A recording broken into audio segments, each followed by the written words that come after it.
নিলামের মঞ্চে শিরোপাটা এক প্রকার নিশ্চিত করে ফেলেছিল বর্তমান চ্যাম্পিয়ন ফরচুন বরিশাল। এবার বিপিএল শুরুর আগে যেন শিরোপা ঘরে আনার প্রস্তুতিটা জোরে সোরে সারছে তামিম ইকবালের দল। কি এনসিএল আর কি জাতীয় দল, বরিশালের ক্রিকেটাররা সব জায়গায় আছে দারুণ ছন্দে। তবে টানা দ্বিতীয়বারের মতো শিরোপাটা কি যাচ্ছে বরিশালের শিবিরে? উত্তর খুঁজব প্রতিবেদনের বাকি অংশে। সিনিয়রদের মধ্যে আছেন তামিম, মুশফিক, মাহমুদুল্লাহ। জুনিয়রদের মধ্যে আছেন শান্ত, হৃদয়, রিশাদ। ফরচুন বরিশালের এবারের দল যেন বাংলাদেশ জাতীয় দলের ভিন্ন এক ভার্সন।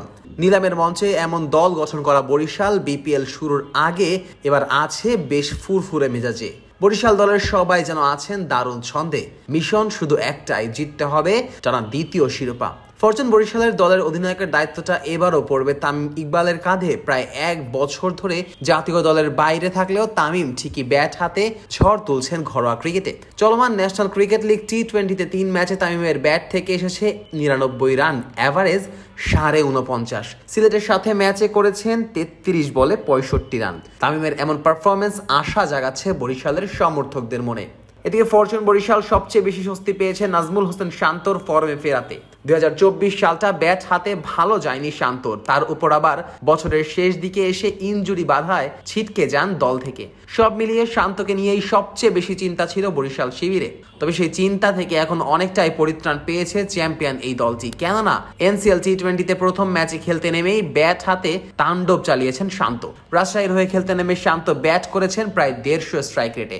54 বল খরচ করে রান করেছেন 80। প্রায় 1.5 ঘন্টা ক্রিজে থেকে শান্ত 4 মেরেছেন 5টি আর ছক্কার মারছিল 4টি। তার এমন ব্যাটিং এ স্বস্তিতে এসেছে বরিশাল শিবির। এদিকে ক্যারিবিয়ান মাটিতে টাইগার জার্সিতে মাঠ কাঁপাচ্ছেন বরিশালের senior cricketer Mahmudullah Riyad.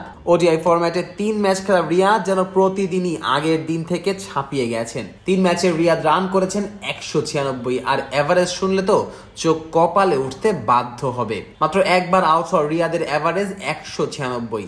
ODI ম্যাচেও তার স্ট্রাইক রেট প্রায় 100। 12-4-এর বিপরীতে ছক্কা হাঁকিয়েছেন 11টি। টি-20 আসরের আগে এমন পারফরমেন্স বরিশালের সমর্থকদের দিচ্ছে বাড়তি স্বপ্ন। এ তো গেল ব্যাটারদের কথা। বল হাতেও বেশ দারুণ ছন্দে আছে বরিশালের ক্রিকেটারেরা। ক্যারিবিয়ান মাটিতে তাইজুল ইসলাম দেখাচ্ছেন বল হাতে তার ভেলকি। টেস্ট সিরিজে তুলেছিলেন ফাইফার, সেই সাথে গ্লোবাল সুপার লিগ টি-20-তে বল হাতে অসাধারণ ছিলেন রিশাদ। জিতেছেন শিরোপাও। সব মিলিয়ে বাংলা ক্রিকেটারদের পারফরমেন্সে এগিয়ে আছে বর্তমান বিপিএল চ্যাম্পিয়নরা। তবে কিছুটা চিন্তা এখনো বাকি আছে বরিশালের, সেটা তাদের দলের 2 মহাতারকাকে নিয়ে। বলছিলাম মুশফিকুর রহিম ও তাওহিদ হৃদয়ের কথা। দুজনেই বরিশালের ব্যাটিং লাইন আপের স্তম্ভ। তবে এই দুজনেই আছেন ইনজুরিতে, তাই তো তাদের নিয়ে বাড়তি দুশ্চিন্তা করছে তামিমের দল। বিপিএল এর আগে যদি ঠিক মতো না সেরে উঠতে পারেন এই 2 তারকা, তাহলে এটা বরিশাল দলের জন্য বেশ বড় ধাক্কাই হবে।